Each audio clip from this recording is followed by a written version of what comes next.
Oh shit. It's like a little baby.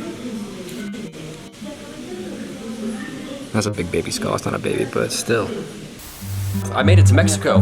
I made it to Mexico. And I am in my Airbnb right now, and I actually really love it here. I haven't even walked around, and I'm like, I got a lot of crazy stuff planned for this Mexico trip. A bunch of witchcraft.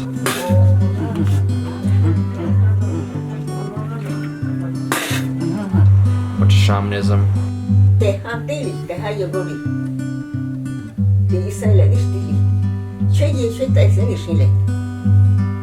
And yeah, look at this place. I think, like, I'll have to show you tomorrow when I wake up, but I could write a book in this room. I never had a burrito in Mexico before. So I got this little vegetarian baby right here. I'm excited to eat this dirty little dancer. This El Bambino Vegetariano. Oh my god, look how cool these are. Look at the colors. God. That's so cool. Oh. A little alien skull or something. Normal human skull. It's a big head. That guy had a big head. You guys, I have actual goosebumps walking through here. It's so cool.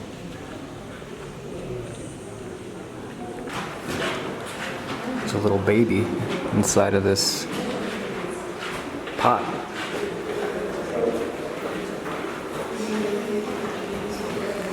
Some more dead people. That's us, guys. We'll be in a museum one day. They'll find our dead bodies 2,000 years from now and put us in a weird position for people to come make YouTube videos about. I bet YouTube will make it. Ooh, the underworld. Let's learn about the underworld. For the Maya, existence after death took place in a parallel world, reproducing the conditions of the earthly existence. Therefore, they regarded it with the same importance as life itself. The idea of the soul allowed them to link humankind with nature, the universe, and the world of the god. The soul was neither invisible nor intangible. It adopted a specific form during which rituals such as dance or sacrifices. Once an individual died, the soul embarked on a path to the watery realm located deep in the Earth's interior, connected to the earthly sphere by bodies of water, caves inhabited by the lugubrious beings who terrorized the dead. So this kind of up here explains a little bit about their death rites and ceremonies. It says when a member of a family died, a rite began that lasted 40 days after the sacrifice of a dog. The remains of the deceased were cremated, then they were wrapped in precious cloth, depending on their social condition, and in a mouth was placed a jade bead or a blue painted pebble, again, depending on whether the person was a nobleman or a commoner. Thus, symbolically, the journey began along the path in the darkness, traveling through the 9 plains located beneath Tlacopan, or the earth. On this long final journey, the deceased lost his skin and had to overcome many constant dangers. These included having to release the bead, which represented the heart, from the mouth, so it could be devoured by the wild animals that inhabited those sinister regions. The physical effort of an acrobat or contortionist is recreated by the highly perfected potter's technique. These people had a deep understanding of spirituality, and I think they knew about yoga, they knew about meditation, they clearly knew about the magic of psychedelics.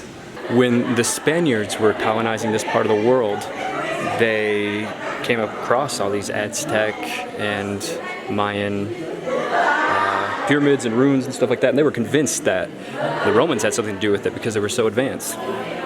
Oh shit, here's Shafili right here, right next to me. This is the whole reason I'm here. So Shafili, I'm going to try to read this in Spanish. Shofili, Señor de las Flores, which means he's the man of the flowers. Era considerado Dios de la nobleza y patrono de las flores. So the reason that he has hollowed out eyes and that his face is kind of toward upwards to the sky is to depict that he's in kind of an ecstatic psychedelic trance. So I have this little photo here that kind of depicts the different psychedelic mushrooms that are found carved on this. Like these right here, these are mushrooms.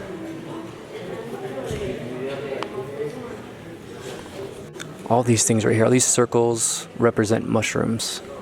Flower of nicotina. Where's the flower? Oh, right here on his knees.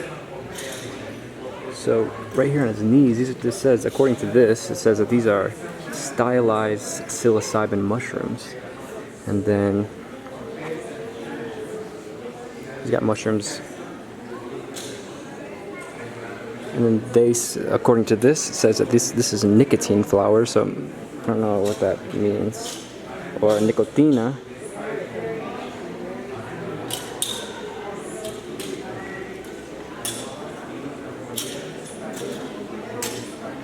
It's really cool. I'll put the image right here so you guys can see.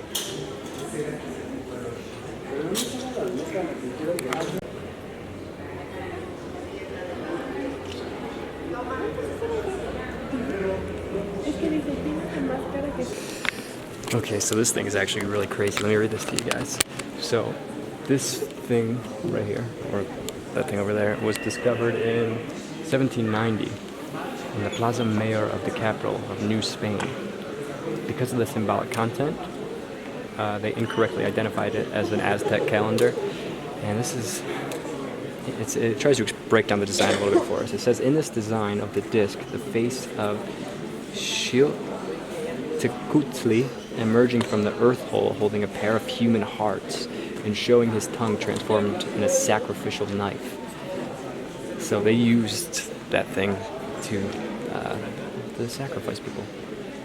Also, I think I read a statistic somewhere saying some 30 million people were sacrificed at Teotihuacan, which I'm not sure if that's where that was found or not, but that's about an hour away from where we're at now. They basically just built Mexico City right on top of all that stuff. This place is so fucking cool. Look at these little skulls. Death is such a part of the culture here. Vasos y cráneos de la muerte. So these are the skulls of death.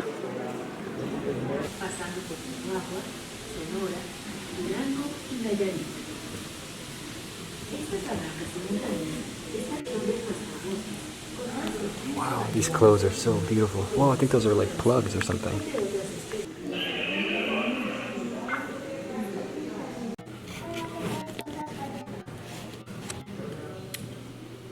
Relationship goals.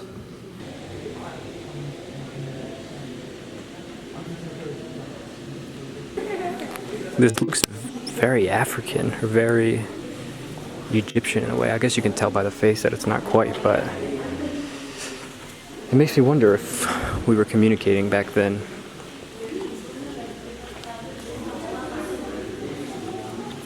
It makes me wonder why you find pyramids in Egypt and in Mexico, or basically all over the world you can find pyramids. It's really interesting. I guess a pyramid is kind of a natural structure that you would build for, it's like structurally sound. But I don't know, it is still interesting. Because, I mean, even some of the cultures are very similar, aren't they? Like the idea of stretching ears. This one is like a hamburger of lion. A hamburger of a lion? Yeah. Hamburger of a lion? Where do you get lion meat from? The